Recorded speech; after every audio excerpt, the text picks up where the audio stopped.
Welcome. In this video, we will discuss about the Pradhan Mantri Rozgar Protsahan Yojana. So the idea behind this particular scheme is that PIB, if you see, it has a section where it talks about the year-end schemes. So year-end schemes are according to various ministry, it gives a list out. So I would really suggest the aspirants to go over there and check out that list. You will figure out that there are various schemes which you might have slipped under the radar. So in that case, one such a scheme is Pradhan Mantri Rozgar Protsahan Yojana, which was launched earlier, but that is something like, if you see the trend of the UPSC, they have been asking the schemes and various initiative which has been not in current affair in the present year but even in the previous year. So in that regard, this schemes become important. Also, this scheme is important in the present time where we see that the unemployment is at all-time rise. So this kind of initiative by the government is something which need to be like when you are writing your mains answer, give examples of these schemes. The name of this scheme is Pradhan Mantri Rozgar Protsahan Yojana. So now let's start. In order to incentivize the employers for new employment generation, the government of India designed the Pradhan Mantri Rozgar Protsahan Yojana scheme. So why do you understand why this particular scheme came into picture at any time? So you have to understand, if any scheme is launched by the government, it means that it has to provide an expenditure to it. Why a government would want to expend its revenue on any scheme? So in that regard, you have to understand why it did it, because it wants to incentivize employer so that they will hire more employees. If they hire more employees, that means that the unemployment rate in the country will go down. So that is the whole idea. In order to tackle the unemployment, Pradhan Mantri Rozgar Protsahan Yojana was given, and it was a scheme to incentivize the employers. What is the incentive? That under the scheme, employers would be paid EPS contribution of 8.33% for every year new employment created by the government. So what happened for the employee provident scheme?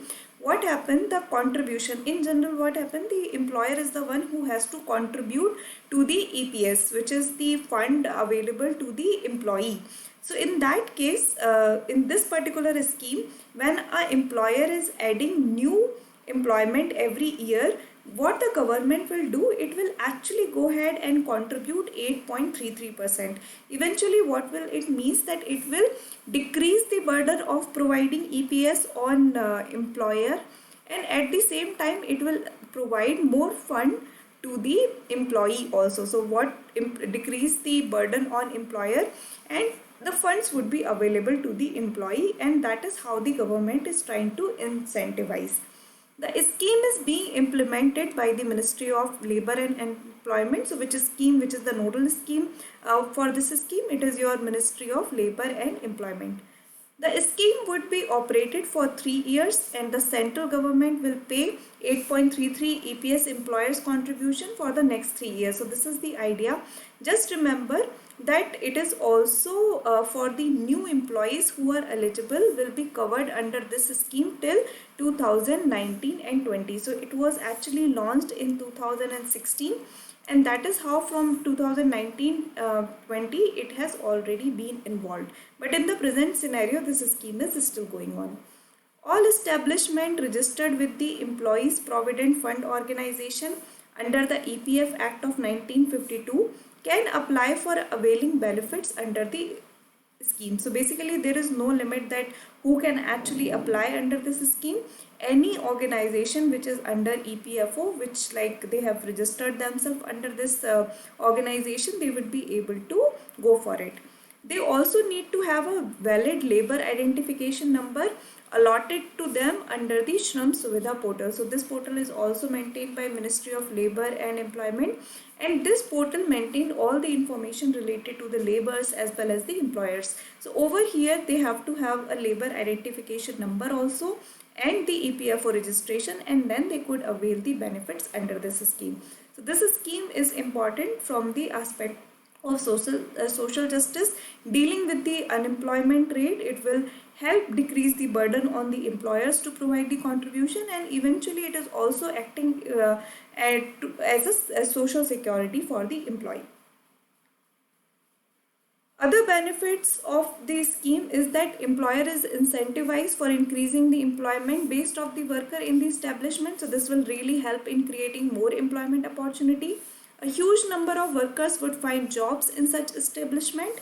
A direct benefit to these workers will have access to social security benefits of the organized sector. So basically India is one of the country which has a major problem of informal sector occupation or informal sector employment. What happened over here, there is no social security, and because of it they generally go under the radar and has been struggling with the working condition. So in order, the government has always been trying to pick more people from informal sector and make those as a formal sector. So that is something organized sector will obviously help in creating more secure jobs. So that was the idea, or these are the benefits under the scheme. Now let's just quickly also revise what this scheme is. So in the infographic we can just quickly see. So it will ensure financial security to workers earning lower wage. It will benefit around 85 lakh people. Establishment over 1 lakh will be the one who could actually benefit from it. The government bears the entire employers of like 12% of basic pay towards the employee provident fund for workers earning less than 15,000 per month. So this is the thing. In general, we just saw it was 8.33%. But for the workers where it is when they are earning less than or equal to 15,000 per month, in that case the government is actually paying the entire 12% of basic pay. The scheme gained considerable traction since the 1819, which increased the government EPF contribution to 12% from the 8.33. So that is also something which has been highlighted. So I hope you understood whatever we have discussed so far in this video. This scheme, again, these are more along the line that how the government is trying to tackle the problem of unemployment, as well as what are the steps which has been taken by the government in order to avail the concept of social justice. Also try to understand it from those perspectives. I hope you have understood this video. If you have any doubt, feel free to drop a comment. Thank you.